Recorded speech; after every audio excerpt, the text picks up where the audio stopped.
buenas noches, bienvenidos a Pulso Económico. Ya saben, el programa que sigue las huellas de la bolsa, del dinero y de la economía. Como siempre, pendientes de esos grandes tiranos que son los índices de los mercados. Y no se crean que por no jugar a bolsa lo que les voy a contar a continuación no les afecta. Hoy, martes 19 de marzo, día de San José. Felicidades a los Pepes, a las Pepas, a los Josés, a las Josefinas, a todos ellos. Y sobre todo a los padres, que hoy es el Día de los Padres. En algunos sitios de España, fiesta. Antes era fiesta en toda España, ahora ya no. Bueno, el IBEX, tirón al alza. Hoy un regalo para todos esos padres interesados por la inversión. ¿Por qué? Porque cerramos a 9.492 puntos, tocando los 9.500. Y esto, vamos, ni los más viejos del lugar se lo esperaban. De repente una euforia tremenda, bueno, luego vendrán las vacas flacas, ya también nos vamos acostumbrando. Ha subido el mercado un 0,88%. Nuestra clasificación habitual, las tres que más suben y las tres que más bajan. Hoy las tres que más suben, Mediaset, la compañía de Telecinco y ese grupo de cadenas de televisión, sube 3,69% hasta 7,02%. Siemens en España, Siemens ha cerrado con 3,62% arriba, 14,03%. Y Cellnex, la compañía de telecomunicaciones, que salió de la madre del avión nodriza Abertis, pues cierra con 3,03% de aumento a 24,13%. Y ahora las tres que más bajan, el pelotón de las que bajan hoy, protagonizado por ENCE, la compañía de celulosa, en un momento bien raro porque el ciclo de la celulosa es muy positivo, sus competidoras europeas están echando humo en la locomotora, sin embargo aquí no para de bajar, menos 2,32, cierra en 5,060. Ferrovial pues baja 0,57 después de un raid alcista, es una de las compañías, luego hablaremos de ella más intensamente, cierra 20,88 y CaixaBank, que un día sube, otro baja, ya saben. Bueno, menos 0,10%, cierra en 3,027. Algunos fundamentales de la economía española que vale la pena que repasemos juntos porque marcan la situación. El Producto Interior Bruto, en la última aportación trimestral cerrada en diciembre del 18 demostraba que había un crecimiento positivo de un 0,7. Los precios, el IPC, dimos la noticia hace pocos días, la noticia relativa a febrero, los precios interanualmente crecen un 1,1%. El desempleo o el paro, como habitualmente le llamamos, en febrero cerraba en un 14,55% de la población activa española. Y el Euribor, bueno, el Euribor, pues en los últimos 12 meses, esa cifra que aparece ahí, menos 0,118. Si lo quieren al día, el día de hoy ha cerrado a 0,109 puntos, así como la prima de riesgo, que cierra en 106, y así como el euro y el dólar, que se intercambian un euro por 1,13 dólares. Y ahora, dicho esto y cerrados los fundamentales de la economía española, vamos a ir con el sumario de noticias que queremos debatir ahora mismo en la tertulia, en la barandilla. Las exportaciones se frenan, un frenazo. En enero el sector exterior se congeló y creció apenas un 0% por la situación del mercado europeo, de desaceleración. Al mercado europeo es a donde destinamos el 66% de nuestros productos de exportación. En segundo lugar, queremos hablar del Banco Santander, que ha vendido un paquete de 13.000 millones de euros de deuda pública española que quedaba en las arcas de la herencia del Banco Popular, que saben que compró el Santander por €1. Bueno, tenemos que hablar del recorte de beneficios que en algunas compañías no está afectando, más bien al contrario, a los valores. Los valores de esas compañías arrastran buenas ganancias en el 2019, caso, por ejemplo, de Ferrovial, a pesar de que hoy pues, ha tenido un tropiezo, que acumula ganado un 18,68%. Es también el caso de Naturgy, que acumula unas ganancias del 9,39%, el caso de Iberdrola, que acumula ganancias por 10,03%, y de Telefónica, que gana este año 6,62%. Están en máximos, por cierto, Ferrovial e Iberdrola, que no se lo había dicho. La constructora de Florentino Pérez, ACS, tengo que contarles a propósito de esta compañía que domina el 10% de la obra pública que se hace en todo el país o que se está haciendo en todo el país en los últimos tiempos. Construyen un 10% del total, es decir, unos 721 millones de un total pues, que está en torno a 7.500. Reyes Maroto, la ministra de Energía, hablamos de ella porque ha decidido bonificar con ayudas por valor de 76 millones a las 273 empresas que se conoce como electrointensivas o que dependen para la producción de lo que hagan de un componente de precios de la electricidad de forma clave. Hace esto la ministra Maroto para evitar el cierre de Alcoa, una de las compañías filiales de la multinacional norteamericana del aluminio, que está pensando en cerrar su instalación en San Ciprián, en Lugo, que tiene 1.700 empleados. Si no la ayudan, no puede soportar esos precios energéticos clave para producir aluminio. Hablamos también de la compañía de supermercados Día, porque sorprendentemente Día y sus acreedores han cerrado un acuerdo para prorrogar el crédito sindicado que permitía continuar operando en plena crisis, y lo hacen un día antes de la Junta de Accionistas, que tendrá lugar mañana en la mañana.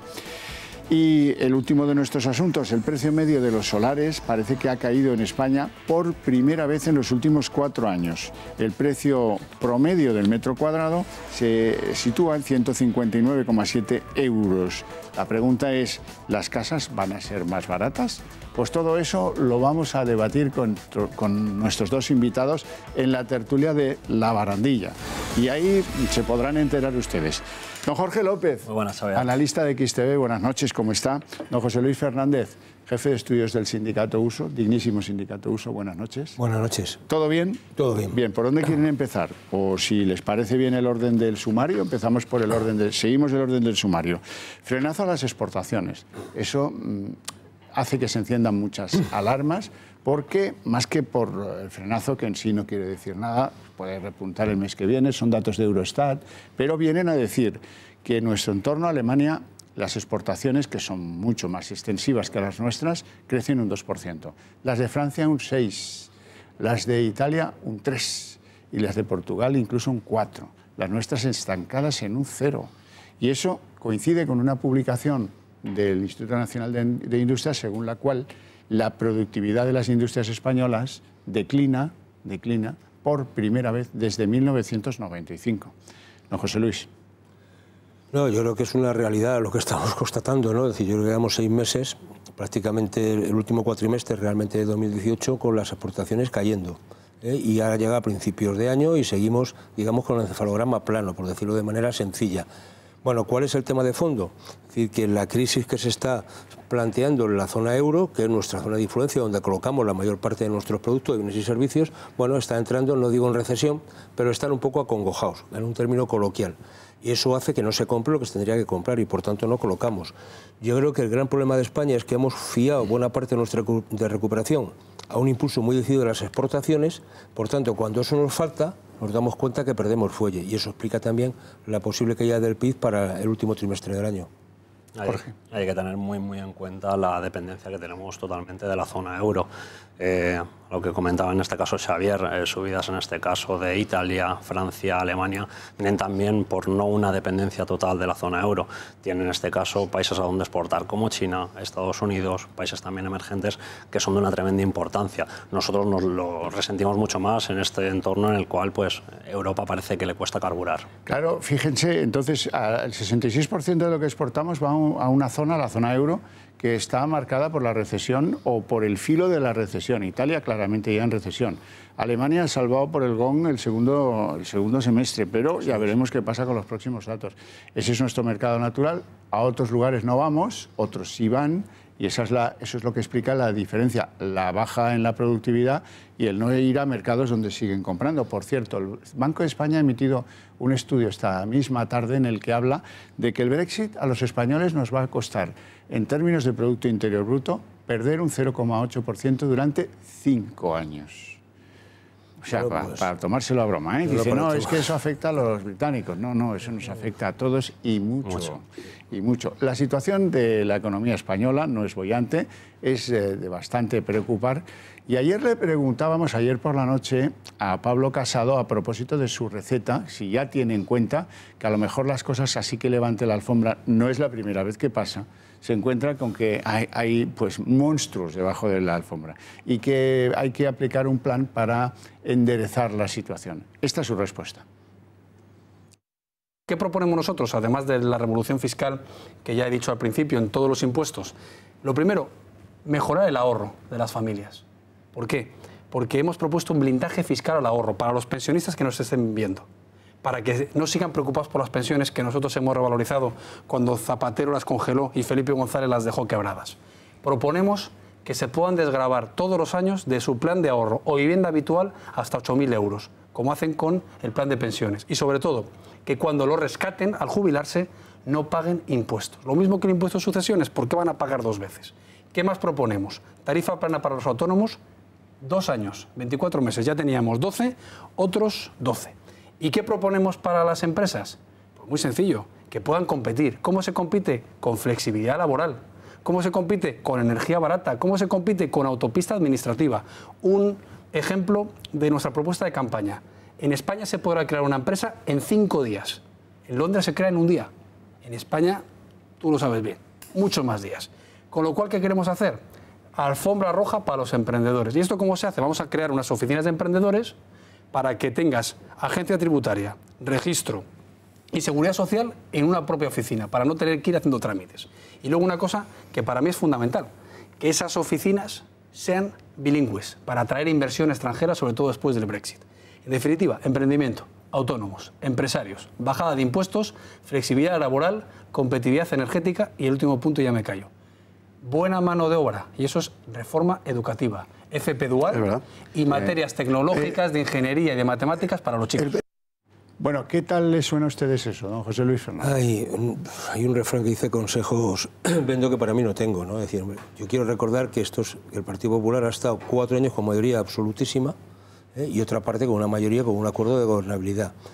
Quien nos prometió que iba a bajarnos los impuestos nos ha producido la mayor subida de los mismos, ¿no? Que hemos padecido todos los ciudadanos.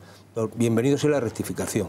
Yo creo que lo primero para ser creíble es pidan ustedes perdón por lo que hicieron. Me parece que esto siempre es bueno. Pero dicho eso, a mí me parece bien que haya un ajuste fiscal, que se facilite, lógicamente, que las empresas se puedan constituir. Pero bueno, ¿usted va a entrar a la legislación autonómica o no? ¿Va a hablar de una ventanilla única o no? Porque mientras que las competencias estén donde estén, todo eso queda muy bonito, ¿no? Yo me parece que los temas hay que entrarle al fondo, de verdad. Oiga, ¿cuál es el marco competencial? A mí no me preocupa que el Estado esté descentralizado, pero hay competencias que no pueden estar descentralizadas, que son 2 cosas distintas. Bueno, en primer lugar, lo que ha pasado es que los que estaban al frente del equipo económico de Mariano Rajoy ahora no están. Han sido sustituidos todos y cada uno de ellos. Bueno, ¿qué le ha parecido a usted lo que dice Casado? No, realmente, y lo que respecta al plano económico, todo lo que sea liberalización de tanto contratos laborales principalmente, pues abordaremos temas sobre eficiencia energética, recortes en lo que sería consumo y gasto para grandes empresas y compañías, y bueno, validar en este sentido lo que es la atracción a la inversión extranjera, creo que es sumamente importante, y sobre todo potenciar lo nacional, que eso es algo que se basa muy a pies juntillas por ello, pero creo que es básico lo que ya tenemos, conservarlo. Sí, señor. Vamos con el Banco Santander, que hoy nos sorprendía con el anuncio de que ha terminado de vender un paquete de deuda pública española, 13.000 millones de euros, que se dice pronto, herencia de ese Banco Popular que engulló de una manera abrupta y dejando a muchos pues con un problema en sus ahorros, ¿verdad? Pero bueno, comprar un banco por 1 euro y que luego resulta que tenía en sus sentinas pues esos 13.000 millones de euros de deuda pública española. En este caso, pues la contabilizó a mercado, ¿de acuerdo? Esta deuda es la primera reducción que hace de balance en lo que a deuda se refiere el Banco Santander. Aquí hay que tener en cuenta que sí que es verdad que ha reducido deuda española, pero simplemente solapándola, comprando otro tipo de deuda, eliminado totalmente la italiana.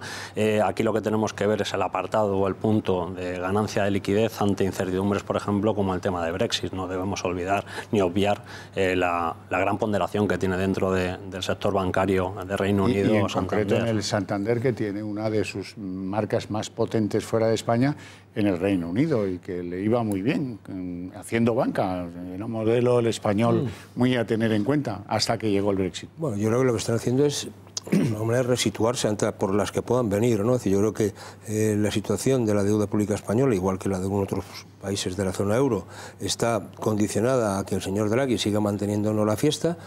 Ha dicho que la va a mantener un poquito porque las cosas no vienen dadas y que a partir del segundo semestre del 2020 esto se acaba. Entonces, buena parte de la deuda que está colocando o que está recibiendo el Banco Central Europeo se está comprando a los bancos tenedores. Por tanto, es una ocasión que no va a tener problema de colocarla, porque si no, a ver dónde colocas 13.000 millones de una deuda que no es que sea la más brillante del mundo mundial. Entonces, me parece que es... Pues si vienen dadas malas, vamos a colocarlo ahora, vamos a sanearnos un poquito y a coger posiciones, porque Basilea está ahí y hay que cumplir. Basilea es quien le dice a los bancos cómo tienen que comportarse financieramente para no incurrir en problemas que nos lleven a grandes rescates. Bueno, hablemos de la bolsa. Ha habido la demostración empírica de que aunque uno sufra en sus presentaciones de resultados, porque no son todo lo brillantes que a uno le gustaría, el mercado a veces te pone el viento de cola y navegas la mar de bien. Por ejemplo, le pasa a 4 valores de la bolsa española. Ferrovial, que lleva ganado en lo que llevamos de año un 18,68%. A Natursi, que ha ganado un 9,39%.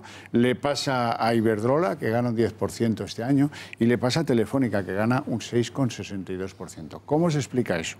Inversión en infraestructura. Todo lo que es estar en una ralentización del ciclo, lo vemos en los datos que nos estamos frenando, sí que llama la atención en todo lo que es la inversión dentro de infraestructura. Principalmente es muy difícil que gasísticas, en este caso también pues, no sé, eléctricas, proveedoras, en este caso de servicios de telecomunicaciones, tengan unos resultados tremendamente negativos aunque haya recesión. Esa es la realidad. Ese es el trasfondo de que obviamente el inversor esté interesado clarísimamente en este tipo de nicho de mercado. Prácticamente la similitud del negocio, quitando constructoras, etcétera, etcétera, son prácticamente en la misma dirección. Yo creo que son empresas que sabes que es muy difícil que te fallen. Quiere decir, es una apuesta cuasi segura. Pueden ganar 5 o 6, pero van a ganar siempre. Algunas llegan hasta el 8, ¿no? Dices, bueno, pues esta es la situación que hay. Yo creo que aquí el tema más de fondo es que algunas de estas empresas, eléctricas, las que están en el sector de los servicios, bueno, oiga, están casi en un régimen de oligopolio, ¿no? Es decir, que al final no hay competencia, con lo cual es que tienen el cocido garantizado siempre, ¿no? Y el inversor no lo va a perder. No, digo, porque me parece que es una realidad. No sé si es buena o es mala, es la realidad que tenemos. A mí me gustaría que hubiese un poquito más, fíjese, o sea, un poquito más de libertad en el mercado, ¿no? Para que la gente, sí, o sea, para que respirasen algunos, ¿no? Algunos, incluso pequeñas empresas que pueden empezar a jugar y que puedan hacerles un poco las cosquillitas, ¿no? A las grandes, que no es fácil, ¿no? Bueno, hablábamos de Ferrovial, vamos a pasar a CS, la constructora de Florentino Pérez, que se zampa un 10% del total de obra pública que se hace en España. Ha bajado ese total, ahora estamos en 7.500 millones y ellos se deben zampar pues exactamente 721, el 10% más o menos. Bueno, es la fuerte. Una de las mayores constructoras, si no la mayor constructora en territorio nacional. Obviamente, si tiene el 10%, no hay que dudar de los concursos que se realizan para esa obra pública. A partir de ahí hay que ver el entramado, lo que es el peso de la empresa. El peso de la empresa es una reducción de deuda. Sin deuda, una empresa sin deuda dentro de construcción es tremendamente difícil y obviamente también con una diversificación importante. De una ACS que hace 5 años era la más endeudada del mercado y alguien se preocupaba mucho por eso. Claro, dentro de lo que es, en este caso, eliminando crédito, que hay que meterlo, por supuesto, en balance contable, tenemos que llegar a tener en cuenta que es una de las compañías más potentes. Si tiene el 10% aquí, obviamente, la deuda también no la ha solapado con un negocio única exclusivamente nacional. Ha tenido negocio principalmente prácticamente entre Latinoamérica, África y Europa y por supuesto Australia. Y Alemania. Pues es brutal el rendimiento. Están construyendo lo que no se construye en España, lo están construyendo fuera, es decir, porque han sido capaces de moverse. Y luego también en España muchas de estas tradicionales constructoras se han dedicado a otros negocios y por tanto ya no son exclusivamente constructoras, son empresas multiservicios y a partir de ahí juegan en otros campos. Bueno, es el caso porque estos han comprado buena parte de Abertis y han intentado operaciones, también, ¿no? Han intentado operaciones sobre Iberdrola, en fin, que tienen un pasado de buscar otros. Bueno, vamos con esa decisión y yo sé que están esperando hablar de energía, de electricidad, porque ha habido una sorprendente decisión de la ministra Reyes Maroto, ministra de Industria, que ha decidido, hay 273 empresas que son dependientes de la energía eléctrica. Bueno, y como son electrointensivas, en la producción, por ejemplo, de aluminio, luego hablaremos de eso, y otras siderúrgicas, pues necesitan saber que van a tener un precio no más alto, sino más bajo, porque si no, algunas tienen que echar el cierre. Es el caso de Alcoa y de su filial en Lugo, que tiene 1.700 empleados y que no puede continuar con este rango de precios. El Gobierno les ofrece ahora, porque hay elecciones seguramente, les ofrece 73 millones de ayudas. No sé si eso arregla poco o mucho, si les parece adecuado o insoportable, como dicen los de Alcoa, ese coste de la energía. Bueno, yo creo que hay dos cosas. Uno, lo de Alcoa no es una cuestión, ya viene de tiempo atrás, o sea, son años los que vienen diciendo esta situación. Esto se recrudece, digamos, en el último trimestre del año pasado, donde prácticamente se anuncia el cierre de las dos factorías de Avilés y la de San Ciprián en Lugo. A partir de ahí hay unas movilizaciones y lo que se está buscando es, claro, es una pena, es decir, porque son factorías que son rentables. Es decir, se hace un producto de calidad que tiene mercado, que tiene compradores, es decir, que es una cuestión que no está fuera de mercado. ¿Cuál es el problema? Que los costes de producción en España son mucho más altos que si te vas a producirlo fuera. Y este es el drama. Entonces, lo que nosotros nos llevan diciendo es, oiga, que somos mayoritarios en el comité, por ejemplo, de Avilés, decir, oiga, es que nos vamos, porque en Francia es mucho más barato producir. O si nos vamos a China, ya no te digo cómo, ¿no? Y a partir de ahí después hoy transportar el aluminio es relativamente fácil. Entonces la cuestión de fondo es, oiga, creemos que hay necesario que se ponga ya en marcha un estatuto y que dé estabilidad a las empresas electrointensivas. Esto es lo que tiene que debatirse en el Congreso de los Diputados, que obviamente se queda en el ámbito de la Diputación Permanente porque ya está disuelto, y entonces la próxima semana, el día 28, habrá una concentración convocada por los sindicatos, la USO, que está al frente de ello, bueno, pues para pedir precisamente que se ponga en marcha ese estatuto para las empresas electrointensivas, porque no es una cuestión de capricho, son miles de puestos de trabajo. Digo miles porque no solamente son los directos, sino son todos los indirectos que están alrededor, y que una comarca sea viable o deje de serlo. 100% de acuerdo, y además las palabras de Alcoa son que este tipo de medidas son insuficientes, al menos por el momento. Reducción en este caso de gastos indirectos, lo que son esa posible propuesta para las electrointensivas, pero que llegan, no sabemos si llegan ya tarde, ¿de acuerdo?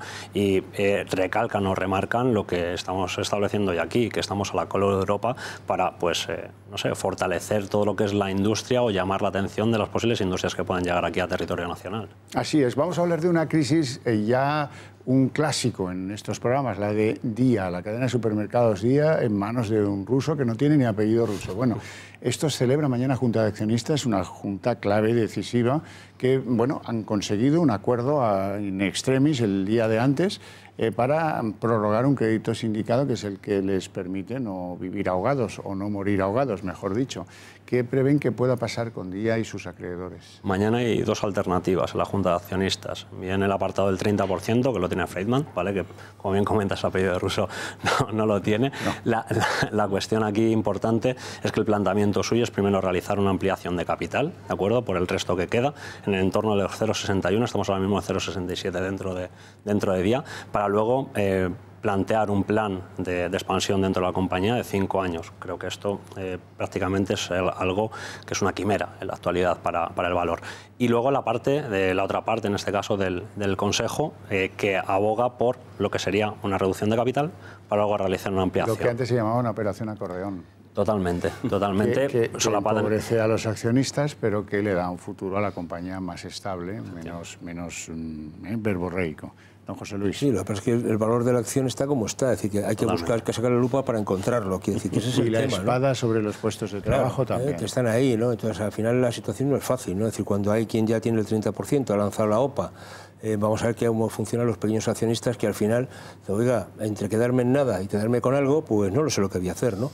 Y yo creo que aquí el problema también hay que replantearse el tema de las aventuras empresariales en algún caso, ¿no? Y que buena parte, es decir, Día, todos conocemos el comercio de barrio, de proximidad. Cuando te dedicas a hacer grandes operaciones, te quieres internacionalizar, te vas fuera, asumes unos costos que después no puedes mantener, ¿no? Y buena parte yo creo que hay una nefasta gestión de la compañía. Vamos con el precio de los solares, nuestro último tema de esta noche. Parece que los solares se abaratan en el conjunto español. Metro cuadrado, coste metro cuadrado de los últimos datos disponibles, que son el último año, 159,70 €. ¿Ustedes creen que esto coadyuvará a una bajada del precio de la vivienda? En el medio y largo plazo sí, en el estricto corto plazo el suelo ya comprado lo que le va a repercutir es la construcción que se puede tirar entre 3, 4, incluso 5 años, con lo cual el suelo que se compra ahora sí que repercutirá en el medio y largo plazo. Estamos hablando de 4 o 5 años y las expectativas ya hablaban de ello. Sí, yo creo que eso es una situación de normalidad, ¿no? Es decir, yo creo que el precio de la vivienda tuvo su boom, después bajó, ha empezado otra vez a subir y vuelve otra vez a paralizarse y a estabilizarse, ¿no? Yo creo que lo que está claro es que se empieza a ver más vivienda nueva y empieza a florecer y a encarecerse el mercado de segunda mano y sobre todo el mercado de alquiler. Con lo cual, yo creo que esto tendrá su efecto, pero sí estoy de acuerdo, ¿no? En el largo plazo. Bueno, llegamos al final del programa. Ya saben que hay un correo electrónico al que pueden apuntar sus dudas, sus quejas, sus reclamaciones, lo que sea. Se llama pulsoeconómico@eltorotv.com. Hoy respondo a una duda, casi es un penalti esto, una duda que nos marca Manuel Cortés desde Avilés, Asturias, y nos chuta penalti y nos pregunta ¿qué es y cómo está constituida la Reserva Federal de Estados Unidos? Pues bueno, lo que es un sistema de bancos centrales coordinado que está en manos privadas, cuidado, que es autónomo de la administración y que tiene pues una junta de gobernadores, le llaman Board of Governors, en el que pues ahí sí que manda la administración y ahí sí que el supervisor tiene línea directa, está en Washington ese Board of Governors, y ese sí que tiene línea directa con el presidente de Estados Unidos. Sus funciones, hacer de árbitro de las entidades, que no se pasen, que no se excedan y que no metan en líos al sistema. Y luego pues conducir, guiar como el pastor la política monetaria del país, que buena falta le hace a ese y al nuestro. Así es que hace de Banco de España lo que tiene una configuración muy curiosa porque es, insisto, privado, lo pagan los bancos, no lo pagan los ciudadanos y eso está muy bien. No tenemos tiempo para más. Me despido, como siempre, recordándoles que el dinero no duerme nunca. Hasta mañana a las 8.